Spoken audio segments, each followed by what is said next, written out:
What is this? Hey, Will. Hey, Will, you left my car. That's what it was. You a snort. Stop there. This guy, you're a foreman, he says to me, man, you're on a new job. No, you're quiet.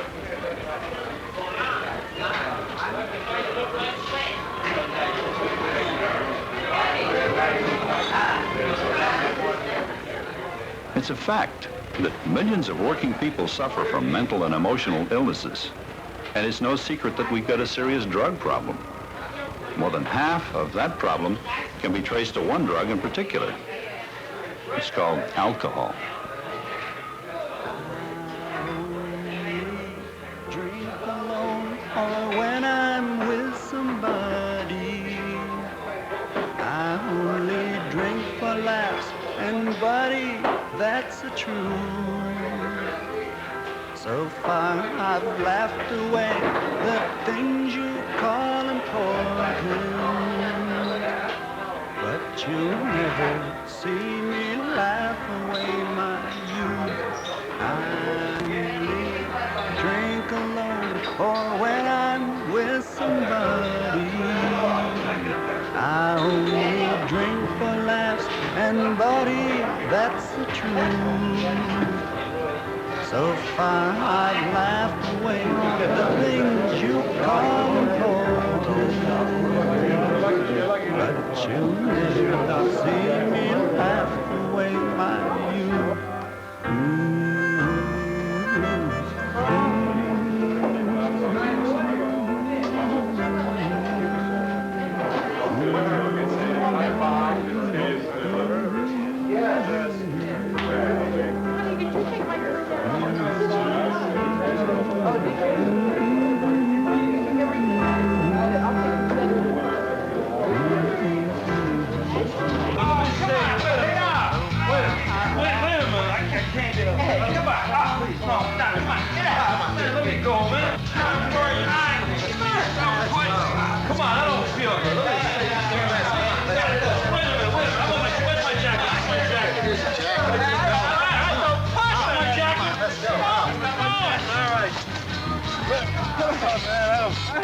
Why don't you let me sit down?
Yeah, this man has a problem.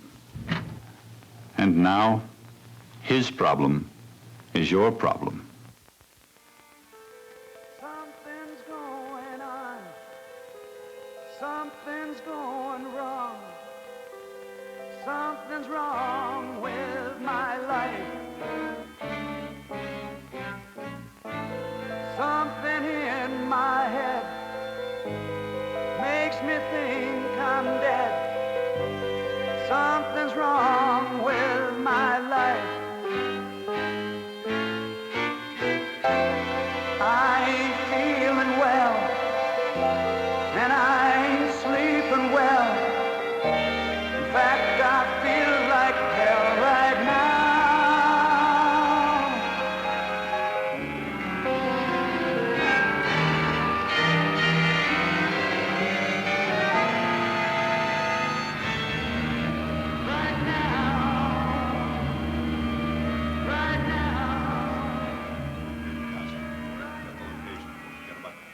30 guys that work for you in this plant.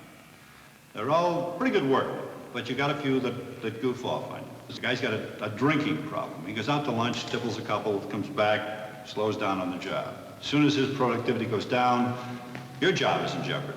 People upstairs find out about it, you're in trouble. So you gotta read this guy out.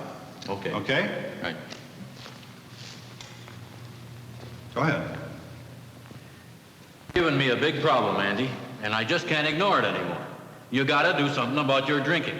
You come in hungover, then you go out and drink your lunch on top of that, and you smell like a damn brewery. What the hell is it to you? If I want to drink my lunch, I'll drink my lunch. I mean, since when has it been that you don't have a couple of beers with your lunch? What I do in my own time is my business. It's none of yours. Listen, I'm... No, hold it. He's right, you know. His drinking isn't any of your business unless it affects his job. Then it has to be your business. Yeah, but that's the problem, isn't it? Is drinking? No. The problem is lousy job production. He doesn't show up half of the time. His productivity is way down. You never know whether he's going to show up or not. He's driving you crazy, you and everybody else around him. Well, yeah, but if I can't tell him why he's not doing the job, then... How do you know, see? You are a supervisor. You are not a doctor or a social worker. Listen, why should you even bother to mention his drinking to him? All it's going to do is create a lot of grief for you. We'll let the experts handle that. See? You mention drinking to this guy, booze to him, you're out of your ballpark and immediately into his. See? He'll run you around in circles, tell you how tough things are for him, hit you for a fast $20 and walk away whistling. Then where are you? Now, you stay with the job, okay? Oh, and remember, this guy is a friend of yours. You've worked with him a long time. You're really concerned about him, okay? All right. Got it. How long have you been here now, Andy? About 11 years. Yeah, a good long time anyway. And for most of those years, you've been a hell of a good worker. My best. I could always rely on you. Well, the rush jobs, the real toughies, I always counted on you. Well, I try to do my best. But not anymore. Something's happened to you. I don't know what it is. Well, listen, what's the problem? I ain't got no problems. Don't ask him what the problem is. You know. He's doing a lousy job. You gotta tell him, spell it out to him. Yeah, I see. Okay. You were always my best man. But now you're showing up late, you don't come in at all, you're taking time off. What the hell are you talking about? I don't take off any more time than anybody else. These new kids you get in here these days, they come in when they damn well please. You know how many new guys I had working next to me in the past 2 weeks? I take off more time? You gotta be kidding. Okay. Now, you've got the record, so you can tell exactly how much time he's been missing. And you know, he may be right. Maybe he is showing up most of the time, and even on time. But he's got a lot of sick time and accidents off the job. On the job, he's very careful, which means he has to work very slowly. So he's just not producing enough. Now he's in your ballpark, see? You're the expert here, see? And if there's one thing you do well, it's knowing what goes on in your unit. Okay. We'll establish that you've used the personnel records. That's what they're there for. So both you and he know what the story is. Now what? All right. Listen, every time you miss a day, I have to shove people all over the place to cover for you. I have to put people on jobs they don't know anything about. Pay overtime. My production costs go up and my output goes down. You think they don't notice that upstairs?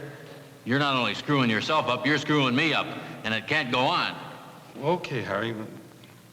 Maybe you're right. I have been a little under the weather lately, but I feel fine right now. And why don't I just go out there and show those kids what work really is, all right? Are you just gonna let him walk out on you? Why not? I got what I wanted. Now he's gonna go out there and really work. But you've talked to him before, haven't you? Well, yeah. What happened? Well... Listen, if it had worked before, would you have him back here today? No. Okay.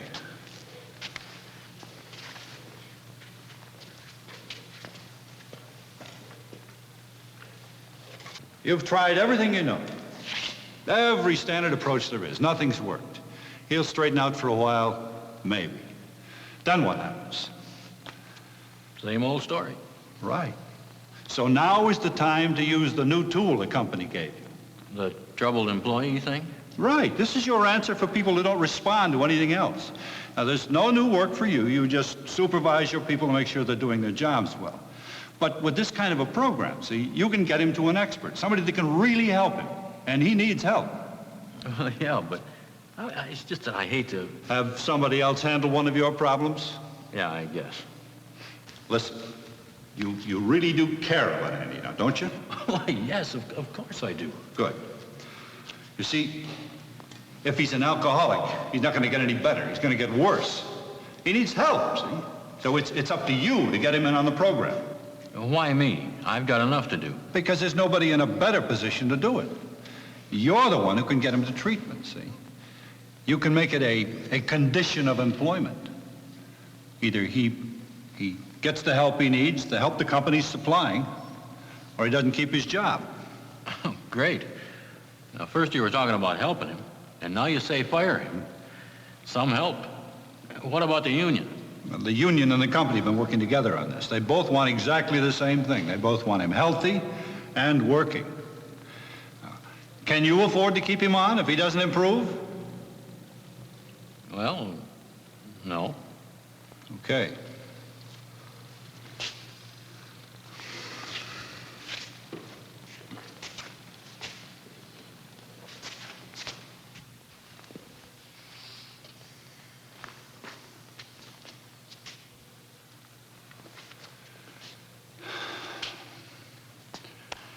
Okay. You know what you have to do. Look, Andy, your performance just isn't up to the standards set down by the company. My job is to get it up there and keep it there. So what am I supposed to do? I'm going to make an appointment for you to see... Oh, if there's an in-plant doctor, that's where you'll send him for treatment. If there isn't, you send him to personnel and they'll recommend him for outside medical help. Let's say in this case there's a counselor type in a personnel department.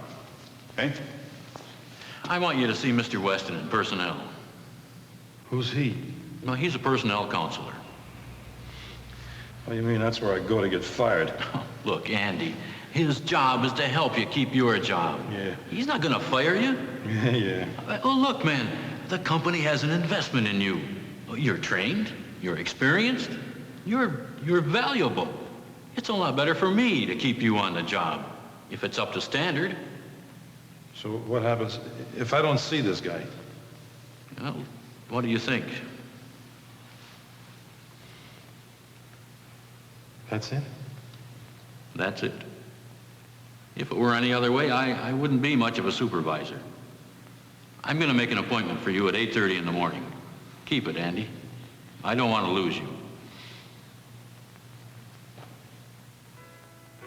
People do care about me, and I locked them right out of my heart. But they never stop caring about me. So to them I owe life's second start. I've been so bitter and they've been so kind. They had undying faith in me.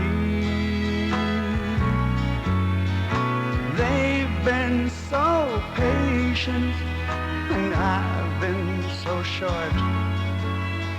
I guess I was too blind to see. Now I can see clearly. It's such a joy to be free. I blamed all my problems on somebody else when the problem was really on me. Now I can see clearly. Well, it's such a joy to be free.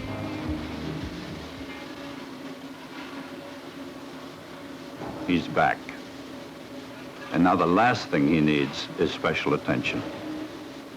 He's got to return to his old job, his old responsibilities, even the old temptations. And during this follow-up period, the supervisor is still the key man. And he's got to be alert to any signs of slipping back, because it can happen.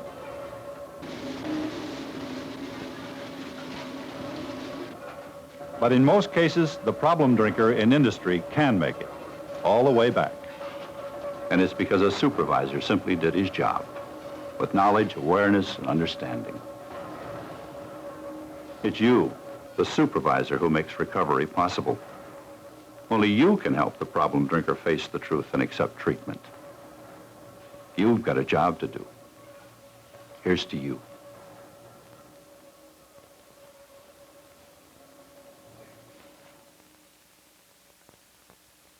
Now I can see clearly. It's such a joy to be free.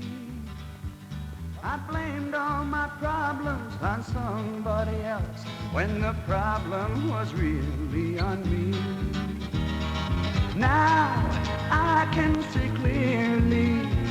Well, it's such a joy to be free.